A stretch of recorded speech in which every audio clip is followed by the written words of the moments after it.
Next up, because so far people are enthusiasts about these issues, we have someone who's actually been in the trenches.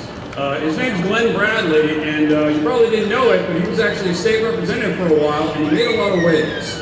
So going back to reading my introductions here, Glen Bradley, a Marine Corps member, has hated politics of both parties for his entire life. He first got involved in politics in 2007 behind Ron Paul's campaign for president, and by the end of 2010, he had been elected to North Carolina General Assembly. As a member of the NC State House, Glen fought for farmers' freedom, GMO labeling, North Carolina jobs, and the legalization of raw milk. All of which,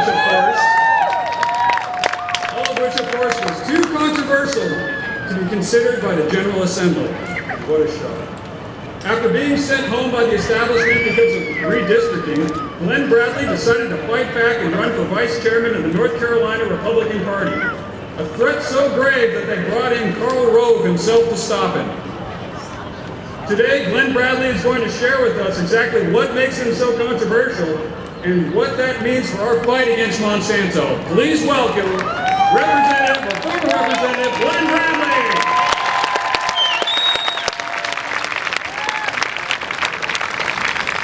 Hello, Greensboro. How y'all doing today?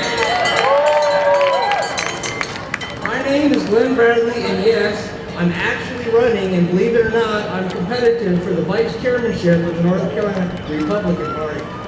But I'm not here today to talk about that. I'm here to talk about a real, serious, and present threat to our American values, to American free enterprise, and quite possibly even to life on Earth itself. That threat is the one posed by corporatism, also known as fascism, and specifically the company known as Monsanto Incorporated. Most of us here already understand the consequences of that threat. We see daily in our alternative news sources how Monsanto worldwide has been attacking small farmers and heirloom crops by planting GMO crops upwind and then suing the people that they've infected right out of business. Not only do they not even attempt to control their GMO pollution has become Monsanto's most profitable business model, and they continue to leverage it against us unfettered by government control or oversight. We've heard about the suicides of rice farmers in India driven into bankruptcy and desolation by faceless corporate bean counters from thousands of miles away. We've read about secret GMO plantings in countries all over the world specifically intended to infect heirloom crops in the hopes of one day claiming total ownership over all the food on the planet Earth. We even know how the captured regulators on the Illinois Board of Agriculture waited until Terry Ingram of Apple River, Illinois, owner of the Apple Creek apiaries, proved that Monsanto's Roundup pesticide was a primary contributor to the colony collapse disorder, and we know that unless we do something, we face the potential extinction of honeybees in America. And without honeybees, ladies and gentlemen, we have no food. And without food, life on Earth will cease to exist. It is in the nature of corporations to place profit interests above human interests. It is in the nature of mankind to reject that behavior and put such monsters out of business. Yet, Monsanto continues to thrive as one of the largest and most powerful companies in the world. How exactly is that possible? It's possible because Monsanto has us playing their game. The United States Food and Drug Administration and the USDA have become wholly owned subsidiaries of Monsanto Incorporated, and today we stand here stymied by the phenomenon of captured regulators, and yet we cannot unite enough to put a stop to this criminal behavior. Corporatism infects and controls both major parties in the United States today. Monsanto Inc. gives billions of dollars in every election to both sides of the ballot, so that no matter who gets elected, they are beholden to the special interests. We swap out Republicans for Democrats, and we swap out Democrats for Republicans, and nothing ever changes. Monsanto remains free to act unmolested, and we, in our frustration, take it out on each other. being distracted from our real enemies, Monsanto, their captured regulators, and the establishment politicians in both parties whom they control. Republican voters point the finger at the FDA for setting the policies that enable Monsanto's criminal behavior, while Democratic voters defend the FDA and call out Republicans for failing to recognize the corporatist Monsanto. Democratic voters call out Monsanto for their criminal and thuggish behavior, while Republican voters defend the fascists as though this were an example of the free market. We tear into each other, arguing about whether it's the left hand or the right hand that's killing us, while in reality, both hands are wrapped around our throats, and Monsanto is laughing all the way to the bank.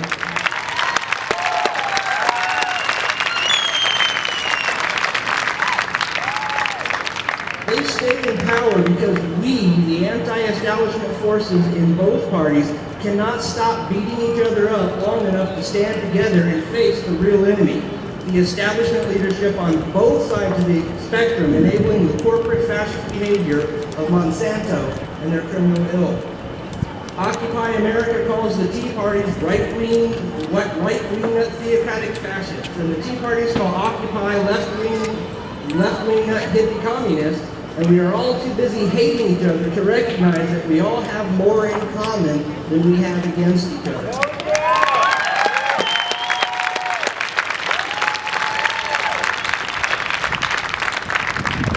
Malcolm X once said, if you're not careful, the newspapers will have you hating the people who are being oppressed and loving the people who are doing the oppressing. His words ring true to us today as the media takes very careful pains to set us against one another, while the real criminals sit back in the shadows and laugh about the chaos that they have brought. We must learn to get beyond this.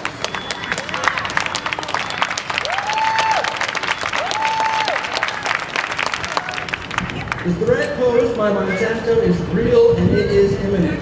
It becomes more difficult every day to find commodity staple crops like rice, corn, and sugar that have not been infected with GMO and GMO-based pesticides. Our small family and heirloom farmers are being driven out of business at an accelerating and alarming rate, and if we do not get past our differences with one another and stand up to face the enemy, we could face the prospect of nothing but corporate farms, leading to the extinction of the American honeybee and following by the end of life as we know it. But despite all of this, ladies and gentlemen, I have more hope than you can possibly know, because here am I, a Republican, not only a Republican, but a competitive candidate for the vice chairman of the Republican Party. And here I am talking to you today about the dangers of Monsanto, and what we have to do to fight them. A kind of anti-establishment bipartisanship that would have been seen as blatantly impossible only 10 years ago. GMO labeling is only one small piece of the picture. A more important step will be to put an end to the phenomenon of captured regulators. And only if we stand together can we make that happen. Monsanto cannot survive without the government protecting and enabling their criminal behavior.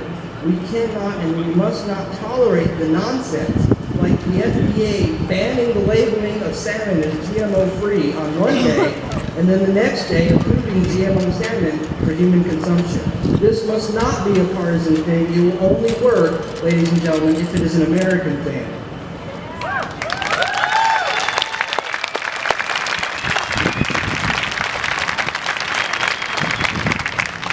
The Tea Parties have come to terms with the fact that corporatist operators like Monsanto are a violation of everything that America stands for, and learn to tolerate the complaints of the Occupy against them. And Occupy must come to terms with the fact that Monsanto can only do what they do because the FDA directly enables their behavior, and learn to tolerate the Tea Partiers complaining against the FDA. Because when we learn to stop dividing ourselves against one another and come together as Americans to put down the establishment, to put down enemies of the human race like Monsanto, like the rabid dogs they are, then no force on earth can stop us.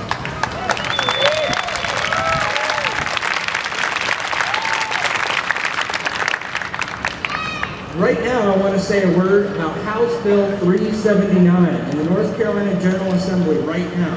claiming to clarify the Board of Agriculture's authority over all plant life in the state of North Carolina. What this bill does is nothing less than to put total control over every form of plant life in the entire state to the discretion of an appointed, unelected board. The ramifications for GMO and Monsanto are plain. This is nothing less than a preemptive act to prevent the regulation of GMO infection at the county level. I don't know offhand. Well, we'll say the number again. Republicans in the General Assembly are supposed to be about smaller, less intrusive government and less federal and state regulation, not more. This action is a direct violation of everything that Republicans are supposed to stand for, and it must not be tolerated. That's House Bill 379 to clarify the Board of Agriculture's authority over all plants in the state, and it passed the State House on April 30th by a vote of 94 to 23. It's currently sitting in the State Senate Committee on Agriculture, Environment, and Natural Resources. I implore you all here, please, to remember this bill. That's House Bill 379, the Board of Agriculture's authority over plants. We must come together and demand that the State Senate kill this bill before they use it to force GMO crops into counties that do not want it. We are supposed to be about local control, less intervention into the affairs of our citizens. This is a terrible bill, and it will do irrevocable harm to the state of North Carolina. Please contact the North Carolina State Senators and keep contacting them until House Bill 379 is a dead letter. Ladies and gentlemen, the power to put an end to this is in our hands, and it's our time to rise up and take it. Thank you so much.